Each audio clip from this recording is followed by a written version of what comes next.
Okay, കേൾക്കുന്നുണ്ടല്ലോ അല്ലേ? നമ്മളെല്ലാരും ആരാണ് എന്നുള്ളത് അറിയോ? അതായത് നമ്മൾ ഈ ട്രെയിനിങ് പ്രോഗ്രാം അറ്റൻഡ് ചെയ്യുന്നതോടുകൂടി നമ്മൾ ആരായി മാറി എന്നുള്ളത് അറിയോ? ആരോഗ്യ പ്രവർത്തകരാണ് അല്ലെ? ശരിക്കും ഹെൽത്ത് വർക്കേഴ്സായി മാറി. നമ്മുടെ ആരോഗ്യം സംരക്ഷിക്കുന്നതോടുകൂടി മറ്റുള്ളവരുടെ ആരോഗ്യം കൂടി സംരക്ഷിക്കാൻ വേണ്ടി ഇറങ്ങിത്തിരിച്ച, അതായത് യാതൊരു പ്രതിഫലവും ആഗ്രഹിക്കാതെ മെക്സവൻ എന്ന് പറഞ്ഞ ഒരു ഒരു അത്ഭുത പ്രതിഭാസം, കാലഘട്ടത്തിന്റെ ഒരു പ്രതിഭാസത്തിലേക്ക് ഇറങ്ങിത്തിരിച്ച് വന്ന ആളുകളാണ് നമ്മൾ. അപ്പോ നിങ്ങൾക്ക് ഏവർക്കും ആദ്യമായി ഈ ട്രെയിനിങ് പ്രോഗ്രാമിലേക്ക് സ്വാഗതം. ഒരു 10 മിനിറ്റ് മെക്സവനെ കുറിച്ച് ഒരു ചെറിയൊരു ഇൻട്രൊഡക്ഷൻ മാത്രം പറഞ്ഞുകൊണ്ടാണ് ഞാൻ ഈ പ്രോഗ്രാം ആരംഭിക്കുന്നത്. നിങ്ങൾക്ക് എല്ലാവർക്കും അറിയാവുന്ന കാര്യങ്ങളാണെങ്കിൽ കൂടി ഇതിൽ അറിയാത്ത ആരെങ്കിലും ഉണ്ടെങ്കിൽ അവർക്ക് ഗുണകരമാകും എന്ന് കരുതിയാണ് ഞാൻ ഈ കാര്യങ്ങൾ വീണ്ടും ആവർത്തിക്കുന്നത്. അപ്പൊ ആർക്കും അതിൽ വിരസത തോന്നേണ്ടതില്ല. Okay, MEC seven 2010 captain Salahuddin sir Kondotty Thurakkal വെച്ചിട്ട് സ്റ്റാർട്ട് ചെയ്യുന്നത്. 2010 മെക്സവന്റെ പേര് മെക്സവൻ എന്നല്ലായിരുന്നു, യോഗ ക്ലബ്ബ് എന്നുള്ള പേരിലായിരുന്നു രജിസ്റ്റർ അവർ ആരംഭിച്ചത്. പക്ഷെ യോഗ ക്ലബ്ബ് എന്നുള്ള പേരിൽ രജിസ്റ്റർ ചെയ്യാൻ ബുദ്ധിമുട്ടുണ്ടായിരുന്നു. അങ്ങനെ 2012 മെക്സവൻ എന്നുള്ള പേരിൽ ഈ ഒരു കൺസെപ്റ്റ് നമ്മളെല്ലാവരും ആവേശത്തോടെ എടുത്ത ഈ കൺസെപ്റ്റ് മെക്സവൻ എന്നുള്ള പേരിൽ ഉദയം ചെയ്യുന്നത്, രജിസ്റ്റർ ചെയ്യുന്നത്. ഓക്കെ, ആ സമയത്ത് മെക്സവൻ എന്ന കൺസെപ്റ്റിലേക്ക് അദ്ദേഹത്തിന്റെ നാട്ടുകാരെയായിരുന്നു മെയിനായിട്ട് ഉപയോഗിച്ചത്. ആ സമയത്ത് നിന്നല്ല, നീണ്ട 10 വർഷക്കാലം അവരുടെ നാട്ടുകാരുടെ മുകളിൽ പരീക്ഷണങ്ങൾ നടത്തിയിട്ടാണ് അദ്ദേഹം മെക്സവൻ പുറത്തേക്ക് വിടുന്നത്. എന്തെങ്കിലും ആരോഗ്യകരമായിട്ടുള്ള പ്രശ്നങ്ങൾ ഉണ്ടോ എന്നുള്ളത് 100% വിലയിരുത്തിയതിന് ശേഷം മാത്രമാണ് അദ്ദേഹം ഈ ഒരു കൺസെപ്റ്റ് പുറത്തേക്ക് വിടുന്നത്. ഇത് കാര്യങ്ങളൊക്കെ എല്ലാവർക്കും അറിയാം അല്ലേ? ഇനി മെക്സവൻ എന്ന് പറഞ്ഞു കഴിഞ്ഞാൽ മൾട്ടി എക്സസൈസ് കോമ്പിനേഷൻ, പലവിധ എക്സസൈസുകളുടെ കൂടിച്ചേരലുകൾ. ഓക്കെ, ഇതെല്ലാവർക്കും അറിയാലോ അല്ലേ? നമ്മള് ട്രെയിനേഴ്സായി മാറിയിരിക്കുകയാണ്. ഇന്നത്തെ ക്ലാസ്സോട് കൂടി ട്രെയിനേഴ്സായി മാറിയിരിക്കുകയാണ്. മെക്സവൻ എന്താണ്? മെക്സവനെ കുറിച്ച് ഉദ്ദേശിക്കുന്നത് എന്താണ്? മെക്സവൻ എന്തിനാണ് എന്നുള്ള ചോദ്യങ്ങൾ നിങ്ങളെ മുന്നിലേക്ക് വരാം. ആ സമയത്ത് നിങ്ങൾ മെക്സവനെ കുറിച്ച് പറഞ്ഞു കൊടുക്കാൻ ഉള്ള ചെറിയ തരത്തിലുള്ള അറിവുകൾ നിങ്ങൾക്ക് വേണം. ഇപ്പൊ ഇന്നലെ ഒരാൾ എന്നെ വിളിച്ചു, മുസ്തഫ എന്താ മെക്സവൻ? അപ്പൊ ഞാൻ ഈ ട്രെയിനിങ് ക്യാമ്പ് അറ്റൻഡ് ചെയ്യുന്ന മുന്നിലാണെങ്കിൽ അത് എക്സസൈസ്. എന്താ എക്സസൈസ്? അത് നമ്മളെ എക്സസൈസ് ഇല്ലേ സാധാരണ, ആ രീതിയിലായിരിക്കും നമ്മൾ പറയുന്നത്. പക്ഷെ ട്രെയിനിങ് ക്യാമ്പ് അറ്റൻഡ് ചെയ്തതിനു ശേഷം നമ്മൾ ഇതിനെക്കുറിച്ച് പഠിച്ചു. ഇത് മൾട്ടി എക്സസൈസ് കോമ്പിനേഷൻ, പലവിധ, അതായത് യോഗ ഉണ്ട്, എയറോബിക് ഉണ്ട്, അതുപോലെ പിന്നെ ഫിസിയോതെറാപ്പി ഉണ്ട്, അതുപോലെ മെഡിറ്റേഷൻ ഉണ്ട്, അതുപോലെ ക്ലാപ്പിംഗ് ഉണ്ട്, പിന്നെ അങ്ങനെ തുടങ്ങിയിട്ടുള്ള 7ഓളം എക്സസൈസുകൾ, ഫേസ് മസാജ് ഉണ്ട്. എല്ലാവർക്കും അറിയാലോ ഈ കാര്യങ്ങളൊക്കെ. ഇതിന്റെ ഒക്കെ കൂടിച്ചേരലുകളാണ്. യോഗയെന്നും മറ്റുള്ള എക്സസൈസുകളിൽ നിന്നൊക്കെ എടുത്തിട്ട് ഇത് ഒരു 21 മിനിറ്റ് ആക്കിയിട്ട്, അതായത് ഏറ്റവും വലിയ പ്രത്യേകത 21 എക്സസൈസ് 21 മിനിറ്റ് ആക്കി ചുരുക്കി തന്നു എന്നുള്ളതാണ്. ക്യാപ്റ്റൻ സലാഹുദ്ദീൻ സാറിനോട് നമ്മൾ നന്ദി പറയേണ്ട ഒരു കാര്യം. കൈയടിക്കും. ഈ മനുഷ്യന്റെ ശരീരത്തിലെ എല്ലാ അവയവങ്ങളും ഇളക്കി തരികയാണ് 21 മിനിറ്റ് കൊണ്ട്. ഈ ഒരു കൺസെപ്റ്റ് ലോകത്തില് എവിടെയെങ്കിലും ഉണ്ടോ എന്ന് ചോദിച്ചു കഴിഞ്ഞാൽ ഉണ്ടാവില്ല. കാരണം ഇത്രയും ഇതൊരു സിസ്റ്റമാറ്റിക് ആയിട്ട് എടുത്തിട്ടാണ് അദ്ദേഹം നമുക്ക് വേണ്ടിയിട്ട് ഇത് പ്രൊഡ്യൂസ് ചെയ്ത് തരുന്നത്. അദ്ദേഹം ചെയ്തൊരു ചില്ലറ കാര്യമല്ല. മെക്സവൻ എന്ന് പറഞ്ഞു കഴിഞ്ഞാൽ നിങ്ങൾ പഠിച്ചു കഴിഞ്ഞാൽ അതിന് അറ്റമില്ലാത്ത ലെവലിലേക്ക് അത്രയും പഠിക്കാനുള്ള ഒരു കേസാണ് മെക്സവൻ.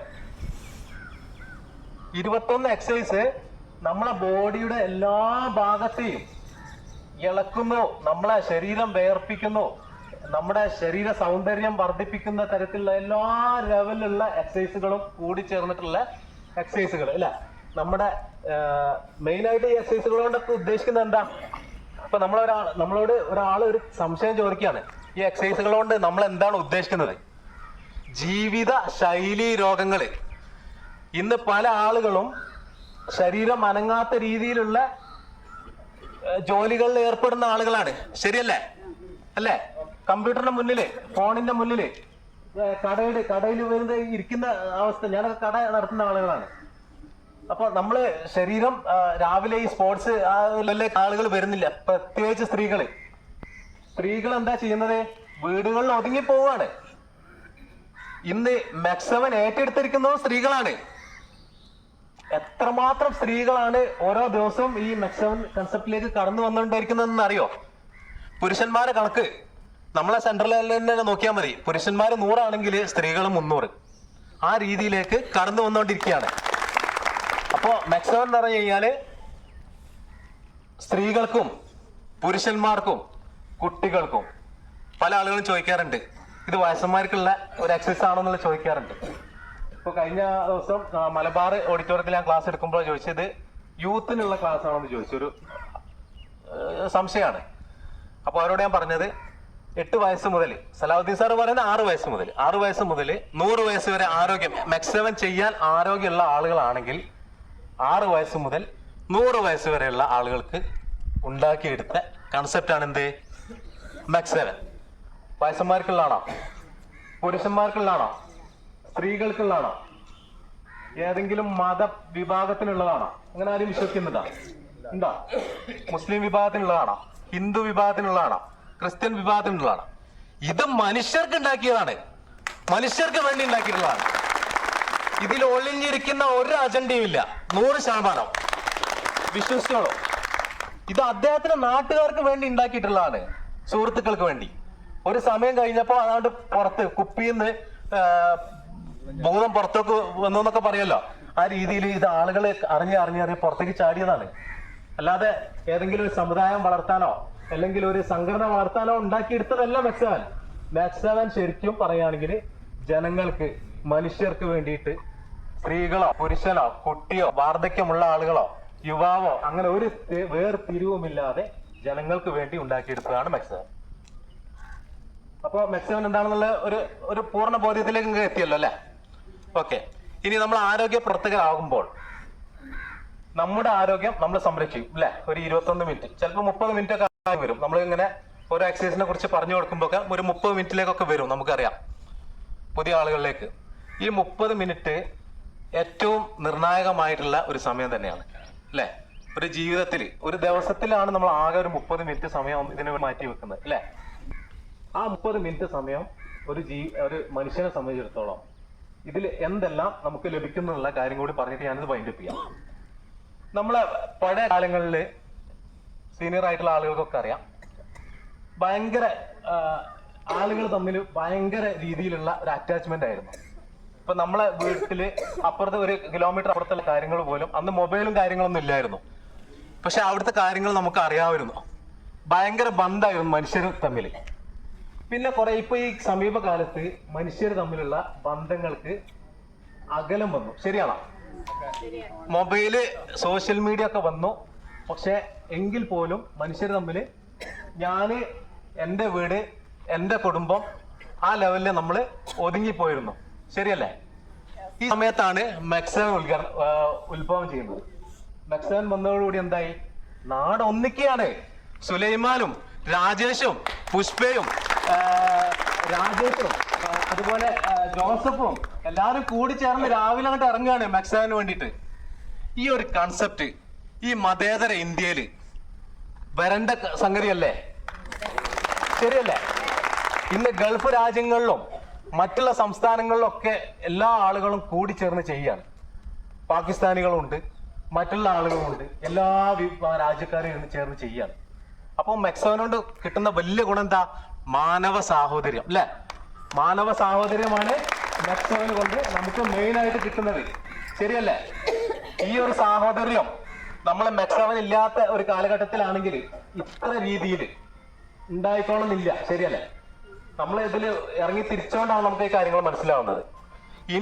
ഇപ്പൊ നമ്മള് 100-300 ആള് 400 ആളൊക്കെ നമ്മളെ ക്ലാസ്സുകളിൽ വരുന്നുള്ളൂ. ശരിയല്ലേ?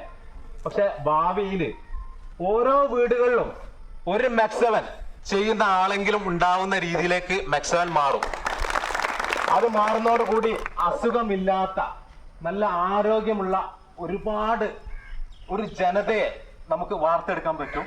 അത് മാത്രമല്ല ഇവരുടെ ഒക്കെ ആളുകൾ തമ്മിലുള്ള കൂട്ടായ്മ എന്ന് പറയുമ്പോൾ സന്തോഷത്തോട് കൂടിയുള്ള സൗഹൃദത്തോട് കൂടിയിട്ടുള്ള ആരോഗ്യത്തോട് കൂടിയിട്ടുള്ള ബന്ധങ്ങൾ ഉടലെടുത്തുകൊണ്ടുള്ള ഭയങ്കര ഒരു കൂട്ടായ്മ നമുക്ക് ഈ സമൂഹത്തിൽ സൃഷ്ടിക്കപ്പെടും എന്നുള്ളതാണ് ഏറ്റവും ഇതിൽ ഇമ്പോർട്ടന്റ് ആയിട്ടുള്ള കാര്യം. ഓക്കെ, പിന്നെ ഹോസ്പിറ്റലുകൾ നമ്മൾ എന്ത് ചെറിയ ഒരു മുട്ടുവേദന വന്നാൽ നമ്മൾ വേറെ പോവും ഹോസ്പിറ്റലുകളിലേക്ക് അല്ലെ. ഈ എക്സസൈസ് തുടങ്ങിയതിന് ശേഷം നമുക്ക് കുറെയൊക്കെ നമുക്കൊരു സെൽഫ് കോൺഫിഡൻസ് വന്നു അല്ലെ. കുറെയൊക്കെ ഈ എക്സസൈസിൽ ചെറിയ രോഗങ്ങളൊക്കെ നമുക്ക് മരുന്നില്ലാതെ തന്നെ മാറ്റിയെടുക്കാന്നുള്ള ഒരു ലെവലിലേക്ക് നമുക്കൊരു കോൺഫിഡൻസ് വന്നു. ശരിയല്ലേ? അത് ഇതിന്റെ ഏറ്റവും വലിയ ഒരു പ്രത്യേകതയാണ് കേട്ടോ. ഓക്കെ, ഞാൻ കൂടുതൽ നീട്ടുന്നില്ല, നമുക്ക് പ്രാക്ടിക്കൽ ലെവലിലേക്ക് പോകാനുണ്ട്. ഇപ്പൊ പറഞ്ഞാൽ എന്തെങ്കിലും സംശയങ്ങളോ കാര്യങ്ങളോ ഉണ്ടോ? ഇല്ലല്ലോ അല്ലെ?